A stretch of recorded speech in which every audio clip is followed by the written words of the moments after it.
What's going on, guys? Charlie the Tech Geek here, back at it, and back at it with a first for our channel, and that is our very first phone review. And the phone we're reviewing today is the Pixel 6a. This phone joins Google's successful history of mid-range affordable devices.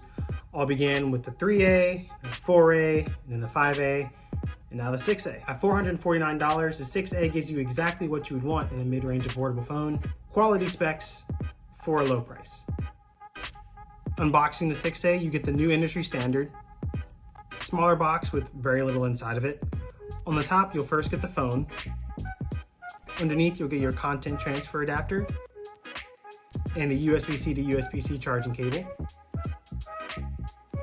And of course now, with no charging adapter. You can all thank Uncle Timmy for that one. Just kidding, we love Tim Cook, except for when we absolutely don't. That's all you get in the box with the Pixel 6a.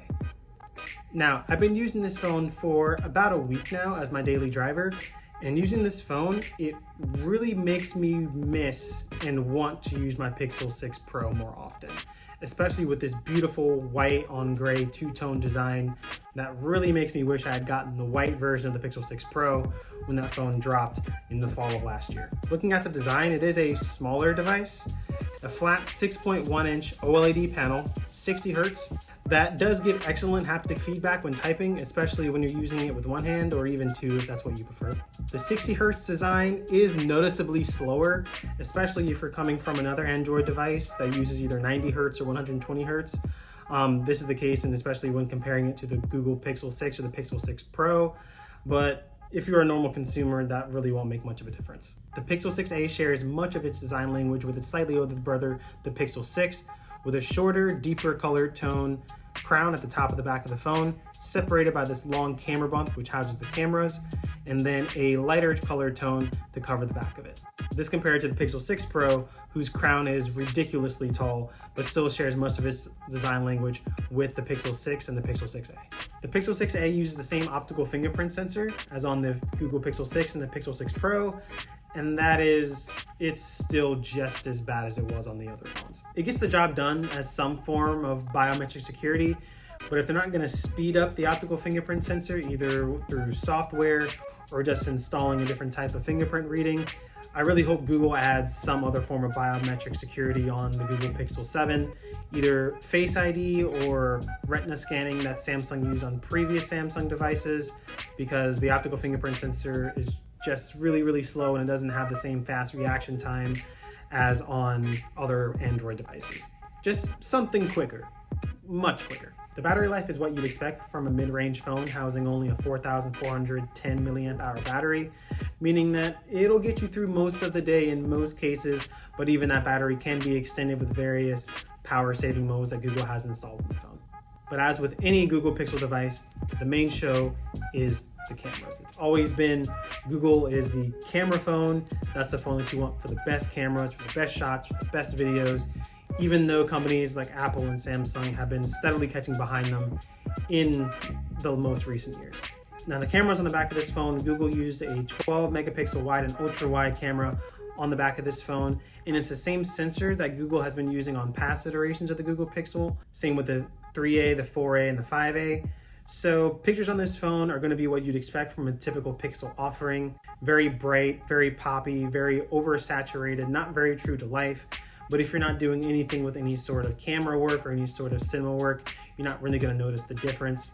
These photos are very Pixel-esque in a way, very bright, very poppy, but still a very good quality photo from the Google Pixel 6a. Now, I brought up earlier the price tag of this phone, $449. And there are multiple concessions that Google made in order to bring that price down from the $600 base price of the Google Pixel 6. Let's start with the display. 6.1 inches as opposed to 6.4 and 6.7 on the Pixel 6 and 6 Pro, a flat panel as opposed to a curved panel as on the Google Pixel 6 Pro, and it's only OLED, not AMOLED as on the Pixel 6 and the Pixel 6 Pro. And it's only 60 hertz, which for the normal consumer that really wouldn't make much of a difference, but there are other phones in the $450 and under price range, like the Galaxy A53, are able to house a higher refresh rate display while keeping the price down.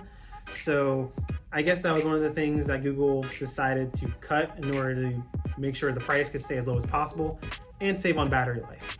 Speaking of the battery, the Google Pixel 6a only houses a 4,400 milliamp hour battery compared to the 4,600 and 5,000 milliamp hour battery on the Google Pixel 6 and the 6 Pro respectively. 4,400 milliamp hours is okay for a normal person, but I can definitely see someone who's using this phone for more power intensive gaming or more video streaming eating through that battery before a day ends or even a little bit before that. And if you need to charge it, there's one less way to charge this phone because there is no wireless charging, which is as to be expected for a phone with a plastic back and wireless charging. The wireless charging cord would have taken a lot of space up in the back of the phone and it would have been more costly to install it. So I guess it's just one of those things that Google decided to cut in order to keep this phone around that $449 price tag. But if you need to charge it, there's always wireless charging, and this phone does charge at 18 watt fast charging, and you can achieve that with a 30 watt charger that Google will sell you separately. That'll be $25, please. But it does use the same Google Tensor chip that they installed with the Pixel 6 and the 6 Pro, so at least the hardware and the processor inside the phone isn't going to be the Snapdragon 8 Plus that newer Android phones have been getting. This is Google's own chip inside this phone, and what I'm presuming will be on newer version of the Pixel going forward. Very high quality chip, but will still get you the best performance possible out of this phone. If you're looking to pick up the Pixel 6a, I'll leave a link down in the comments below. You can pick up the Pixel 6a for $449, and it comes in 3 color options: chalk white, charcoal black, and sage green, because Google always likes to have their funky color in the lineup. Only comes in 8 gigabytes of RAM and a 128 gigabyte configuration, but if you're looking for more horsepower and more memory, I recommend picking up the Pixel 6, which comes in an 8 and 12 gigabyte of RAM configuration, along with 128 and 256 gigabytes of RAM configuration. If you need even more than that, I recommend picking up the Pixel 6 Pro. It comes with 12 gigabytes of RAM, a 128, 256, and a 512 gigabytes of internal storage configuration if you end up needing more storage. Otherwise, guys, this has been my unboxing and review of the Pixel 6a. Thank you for joining me, guys, for our very first phone review. We've got more coming in the future. Thank you so much, guys. This has been Tyler the Tech Geek. I'll see you guys in the next one. Later.